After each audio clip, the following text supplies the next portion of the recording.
tetap belajar. Jadi nanti mohon maaf apabila banyak kekurangan tentang kepemiluan untuk disabilitas. Yang saya sampaikan adalah pada saat ini 2024 bahwa Indonesia menjadi tahunnya pemilu setelah melaksanakan pemilihan umum presiden, wakil presiden, anggota legislatif dari mulai DPRD, DPRD provinsi, DPD RI sampai DPR RI. Jadi banyak sekali surat suaranya. Insya Allah nanti di pemilihan gubernur dan wakil gubernur, bupati dan wali kota se-Jawa Barat nanti surat suaranya hanya 2. Jadi provinsi sama daerahnya masing-masing seperti itu. Udah disediakan alat bantunya. Karena saya tidak akan membahas satu persatu karena teman-teman sudah mendapat ini semua. Jadi tinggal nanti dibaca, nanti saya hanya akan menjelaskan lebih detail tentang payung hukum untuk disabilitas, tentang pemilu akses disabilitas. Teman-teman semua, hari ini KPU Provinsi Jawa Barat bersama KPU Kabupaten Sumedang melaksanakan kegiatan pendidikan pemilih khusus untuk disabilitas, lansia, dan komunitas perempuan. Mudah-mudahan ini menjadi bekal kita nanti pada saat pemilihan umum, pelaksanaan pencoblosan di hari Rabu pada tanggal 27 November nanti. Jangan golput ya, itu saja yang pesan yang saya ingin sampaikan. Apa saja dasar hukum yang menguatkan kita untuk sama-sama mempunyai hak yang sama adalah satu, di kepemilihan umum ini adalah satu, Undang-Undang Nomor 19 Tahun 2011. Itu pada saat pengesahan Konvensi Internasional Hak-Hak Disabilitas, dan Indonesia waktu itu turut menandatangani pada tanggal 30 Maret tahun 2011 yang dihadiri oleh Pak Siswadi beserta Menteri Sosial pada saat itu. Yang keduanya adalah Undang-Undang Nomor 8 Tahun 2016 tentang disabilitas, pasal 13 tentang memberikan hak kesempatan yang sama untuk dapat ikut berpartisipasi politik dalam pemilu. Dilengkapi juga dengan Undang-Undang Nomor 7 Tahun 2017 pasal 5, agar teman-teman tahu ya bahwa kita itu ada dasarnya tentang penyandang disabilitas mempunyai kesempatan yang sama untuk memilih dan dipilih. Jadi kalau KPU membuka seluas-luasnya pada saat pendaftaran calon legislatif atau calon kepala daerah atau gubernur atau presiden, Bapak Ibu, jika memenuhi kriteria kesempatan itu jangan disia-siakan. Boleh, karena kita sudah ada payung hukumnya. Boleh untuk memilih dan boleh untuk dipilih maju menjadi calon kepala daerah. Kan keren ya, disabilitas ada calon kepala daerah yang yang potensinya luar biasa. Yang selanjutnya yaitu Peraturan KPU Nomor 9 Tahun 2022 tentang partisipasi masyarakat dalam pemilu, pemilihan gubernur dan wakil gubernur, bupati dan wakil bupati, wali kota dan wakil wali kota. Teman-teman semua, kalau di maskot pilkada untuk Provinsi Jawa Barat itu ada di tayangan di Infocus di slide-nya, nanti itu bisa dilihat. Yang teman-teman tunanetra itu gambarnya Sili dan Wangi, itu untuk maskot pemilu Provinsi Jawa Barat. Teman-teman netra nanti bisa menanyakan Sili itu apa, laki-laki, Wangi itu perempuan. Jadi itulah maskot untuk pemilu gubernur Provinsi Jawa Barat. Selanjutnya ada yang tahu nggak? Udah ada ya yang tahu. 4 calon gubernur dan wakil gubernur Provinsi Jawa Barat. Nah, Bapak Ibu nanti sudah ada pilihan di hatinya masing-masing, dan saya memberikan saran, memberikan nasihat sebagai ibu kepada teman-teman semua bahwa ketika kita memilih adalah yang pertama, bacakan lafaz Allah Bismillahirrahmanirrahim. Yang kedua, yang akan kita pilih itu tahu rekam jejaknya, tahu tentang kinerjanya, tahu tentang kepribadiannya, tahu tentang agamanya itu. Jadi nanti itu bekal untuk teman-teman sebelum nanti mencoblos jauh-jauh hari, tolong dipertimbangkan itu, karena ketika kita memilih yang benar, insya Allah kita akan jadi bagian untuk kebaikan. Tetapi ketika kita memilih yang salah, itu pun nanti kita akan dipertanggungjawabkan baik di dunia maupun di akhirat. Itu mungkin yang untuk pembekalan untuk pemilihan gubernur, wakil gubernur, bupati dan wakil bupati, wali kota dan wakil wali kota. Kepada semua teman-teman atau Bapak pendamping, Ibu semua, mohon maaf, apakah yang hadir di sini apakah sudah terdaftar di data pemilih tetap? Semuanya? Karena begini, ini kasus ya, kasus yang nyata. Saya sudah bersuara beberapa kali, mungkin teriakan saya belum terdengar kemana-mana. Karena pada saat pendataan itu, sebagai penyelenggara pemilu dalam hal ini KPU, mohon libatkan OPD, organisasi penyandang disabilitas. Karena yang tahu kebutuhan disabilitas adalah disabilitas itu sendiri, betul nggak? Karena saya juga sebagai penyandang disabilitas, pada saat ada pendataan, kok saya nggak didata? Katanya kenapa saya nggak didatengin? Alasannya karena khawatir tersinggung dan lain-lain. Loh, kan saya masyarakat, saya warga negara Indonesia, punya hak yang sama untuk memilih, kenapa nggak didata? Akhirnya besoknya datanglah pendataan.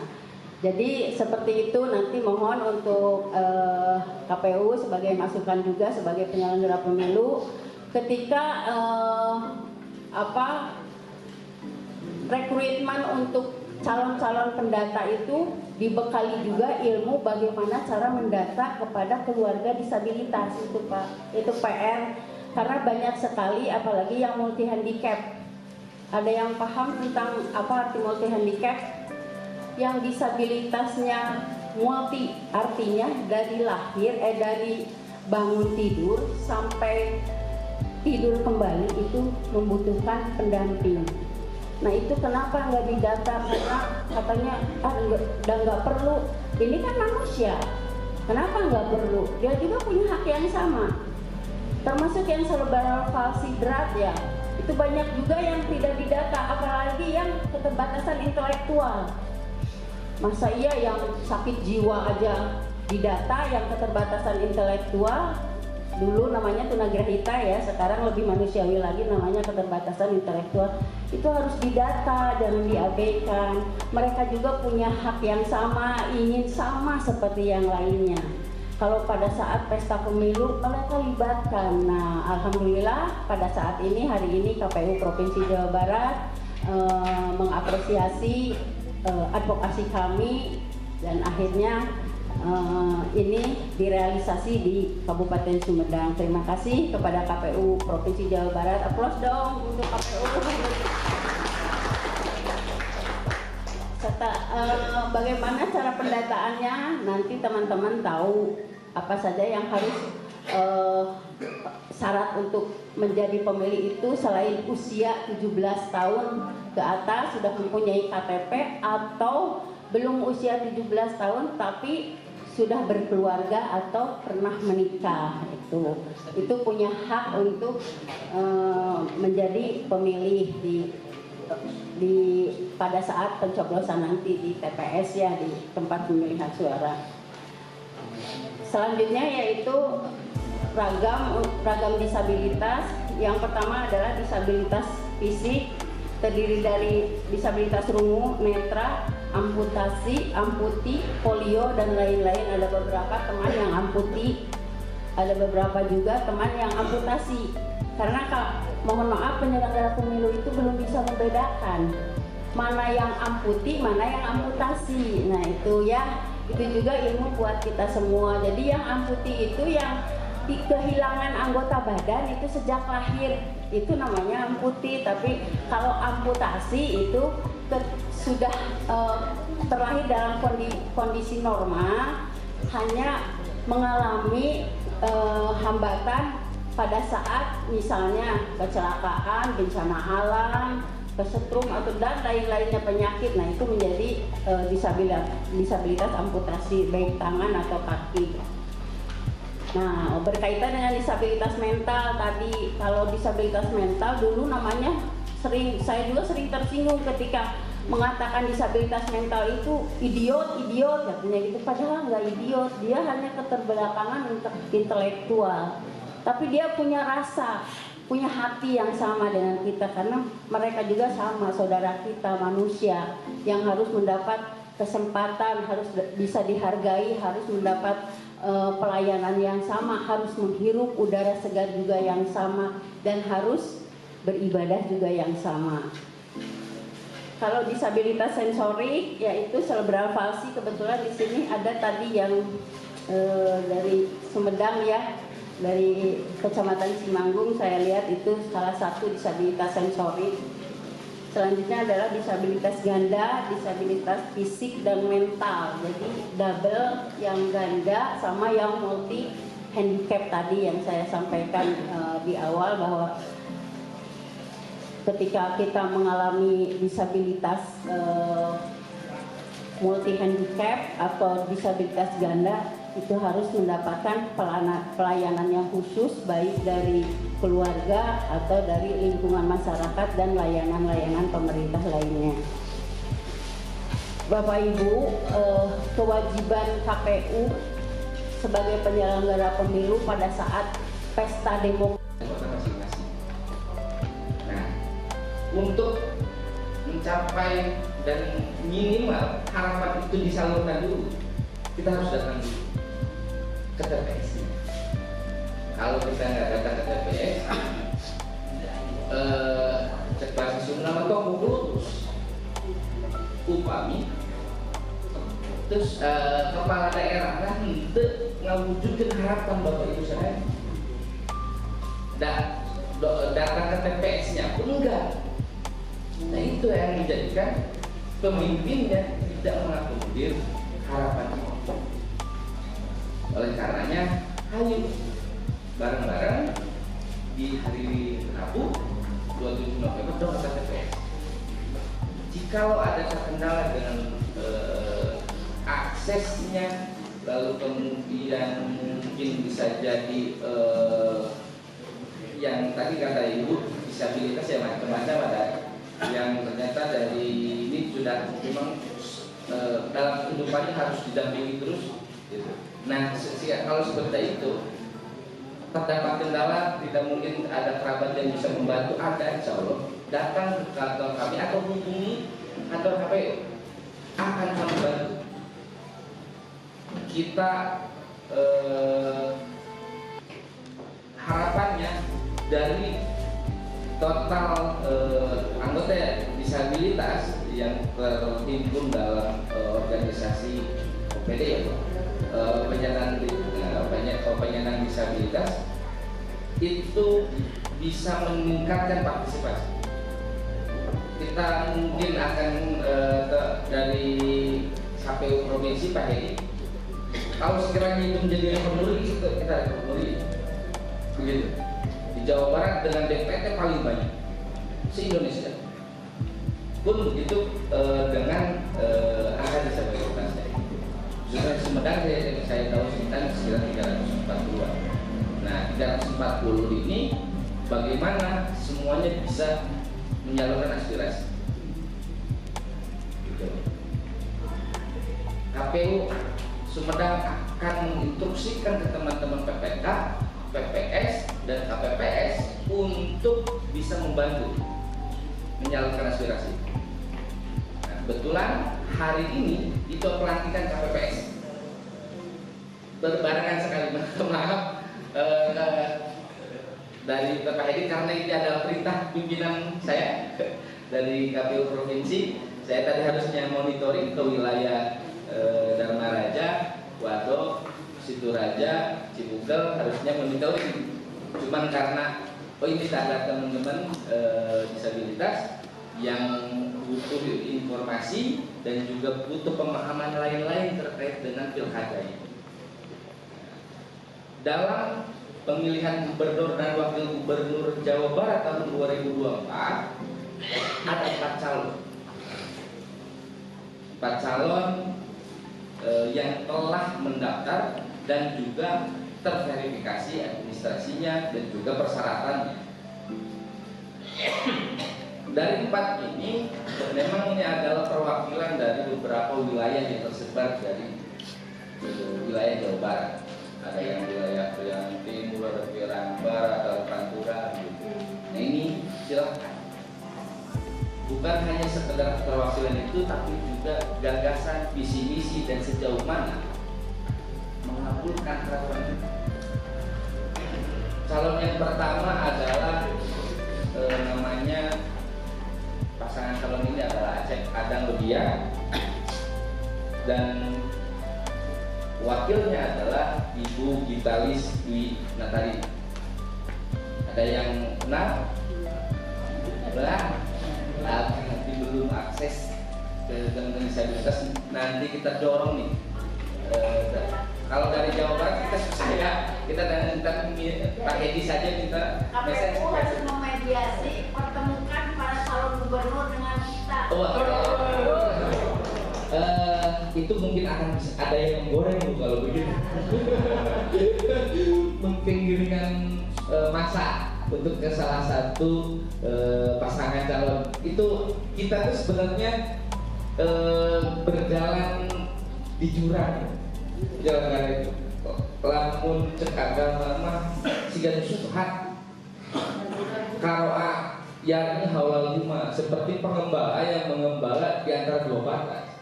Si domba nanti kadang badai nyengsol ke kiri, badai nyengsol ke kanan, termasuk penyelenggara. Iya teh badai mencoba untuk mengakomodir contoh teman-teman disabilitas untuk mengenal bisa mengenal para calon gubernurnya dan wakil gubernurnya. Kita kalau mendatangkan seperti itu seolah-olah kita akan menggiring gitu. Makanya di mana akan kita akses? Kita aksesnya itu di depan. Insya Allah untuk sementara kita akan bersurat untuk mengundang Bapak Ibu semua agar hadir di debat kedua. Debat kedua ini lebih menarik, ini terkait dengan kesejahteraan masyarakat, infrastruktur, dan juga ada subtema lainnya yang telah dicanangkan oleh tim rumus dari debat KPU Sumedang. Nah, untuk provinsi akan debat pertama, baru debat pertama. Nah, di debat pertama ini kita minta Pak Hedi Ardia untuk bisa menghadirkan itu. Kita sama-sama bareng-bareng. Insya Allah saya ikut menghadiri debat yang akan diselenggarakan oleh KPU Provinsi Jawa Barat, debat gubernur dan wakil gubernur Jawa Barat. Nah kita minta ke Pak Hedi ada karena nanti pun ada tamu undangan siapa sih gitu. Kalau sekiranya kita hanya sebagai perwakilan, kalau semuanya mungkin karena takutnya karena itu debat itu antar pasangan calon itu saling serang menyerang gagasan gitu. Nah pendukungnya agak memanas, takutnya ada hal-hal yang tidak diinginkan, maka mungkin bisa jadi hanya keterwakilannya saja, baik ketua aliansi Jawa Barat ataupun di kabupaten kota masing-masing saja gitu. Karena takutnya ketika terjadi hal-hal yang tidak diinginkan, kita harus menyelamatkan diri masing-masing gitu. Nah itu, walaupun seketat apapun keamanannya gitu dari TNI Polri membantu untuk debat, tapi ketika hal terjadi seperti itu agak tak menakutkan gitu kalau kita ternyata berada di dalamnya. Karena mungkin ada keterwakilannya saja. Nanti insya Allah sebenarnya akan kami kirimkan suratnya untuk bisa menghadiri acara tersebut gitu.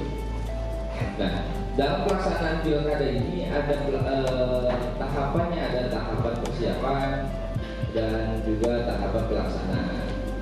Tahapan persiapan ini terkait dengan perencanaannya, karena di pilkada memang itu secara anggarannya itu dari pemerintah daerah masing-masing. Nah, ini tidak di KPU RI, tapi ini APBD-nya daerah. Nah, di kabupaten ataupun di provinsi itu berdasarkan pemerintah daerahnya masing-masing, sehingga akan beda-beda nih gitu kebutuhannya itu ataupun yang dihibahkannya, sehingga kadang ada beberapa segmentasi yang terlewat ataupun tidak menyeluruh gitu, hanya beberapa segmen saja. Termasuk untuk Sumedang saja disabilitas, insya Allah akan kami laksanakan. Yang Sumedang mungkin nanti akan dari staf kami akan menghubungi Ibu. Rencananya memang maksimal kita kegiatan sosialisasi di tanggal 15 sampai akhir pada tanggal 27 pelaksanaan pemungutannya itu lebih kepada pelatihan teman-teman di Eko kami. Kami akan fokus ke sana untuk sosialisasi, mungkin akan pertengahan akan melandai dari tanggal 15-an. Baik Bu, kita mulai. Ada beberapa hal yang saya tanyakan. Yang pertama, menurut Ibu apa tantangan terbesar dalam menyambut Pilkada 2024?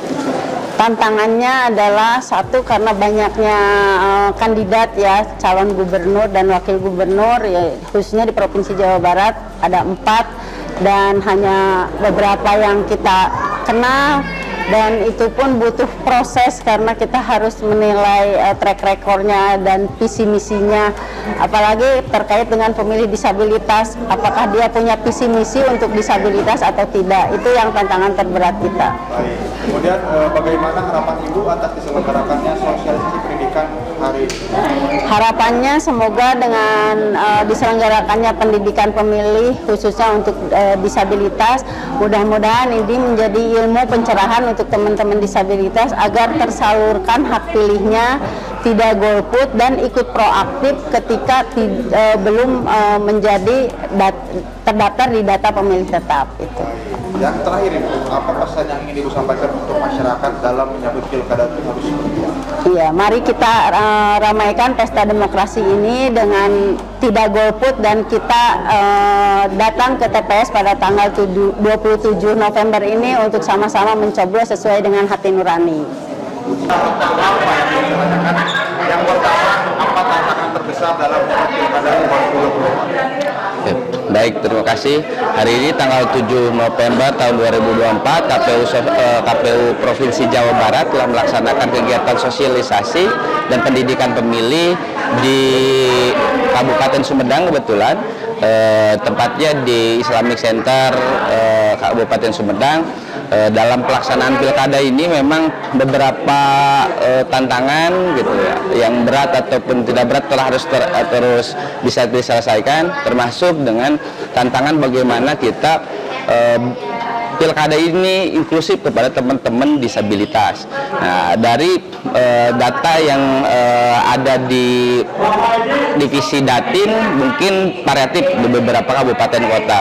Nah, karena basisnya kan di kabupaten kota untuk Provinsi Jawa Barat, sehingga bagaimana kabupaten kota ini bisa support kepada teman-teman disabilitas agar bisa menyalurkan haknya beliau sebagai warga negara yang menyalurkan aspirasinya melalui pencoblosan di tanggal 27 November tahun 2024 begitu.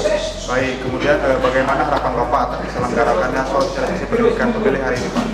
Alhamdulillah dalam pelaksanaan kali ini berjalan dengan baik. Dari tadi saya lihat ada keterwakilan dari beberapa kabupaten kota, baik itu di Priangan Timur, dari Barat, dari Bandung Raya, dan juga dari Pantura. Alhamdulillah semua bisa hadir, jauh-jauh ada yang pakai motor dan juga menggunakan kendaraan umum bisa hadir ke Sumedang terima kasih telah datang ke Sumedang dan mensukseskan acara dari KPU Provinsi Jawa Barat. Alhamdulillah, syukur sebesar-besarnya kepada teman-teman semua yang bisa hadir di acara tersebut gitu. Baik. Yang terakhir, apa pesan yang ingin Bapak sampaikan untuk masyarakat dalam menyambut Pilkada 2024? Dalam menyambut tanggal 27 November tahun 2024 dalam pemilihan gubernur dan wakil gubernur Jawa Barat serta bupati dan wakil bupati Sumedang, harapan kami